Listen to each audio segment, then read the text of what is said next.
January 2025, kayo ay meron ng mga personal plans, personal goals, pati na mga travel goals.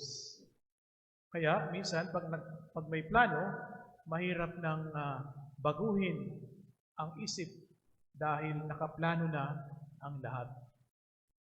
At ngayon nga sa ating Ebanghelyo, napakinggan natin na ipinahayag ng Panginoon ang kanyang misyon. In the gospel that you have heard, the identity and mission of Christ was when He came home to Nazareth and preached in the synagogue. At ang kanyang binasa ay ang kanyang misyon na nagmumula sa aklat ni Propeta Isaías. Bilang mga Kristiyano, iisa lamang ang ating identity.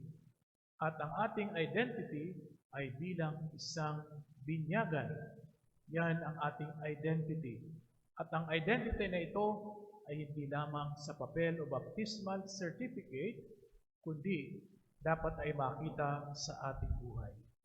At ang ating misyon ay napakinggan natin sa ating Ebanghelyo.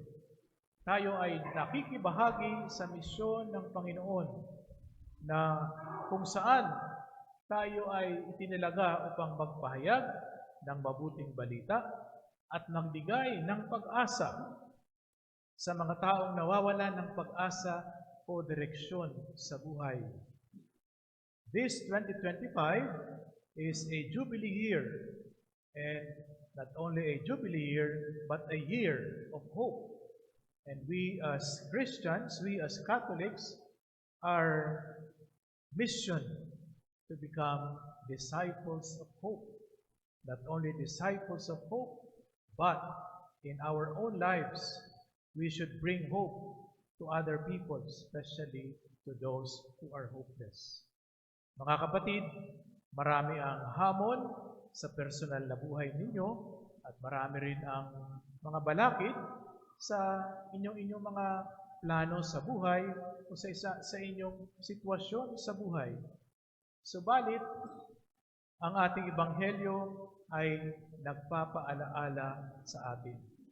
Hindi pwedeng magsimula at matapos ang 2025 na tayo ay makakalimot sa misyon ay pinalaga ng ating Panginoon.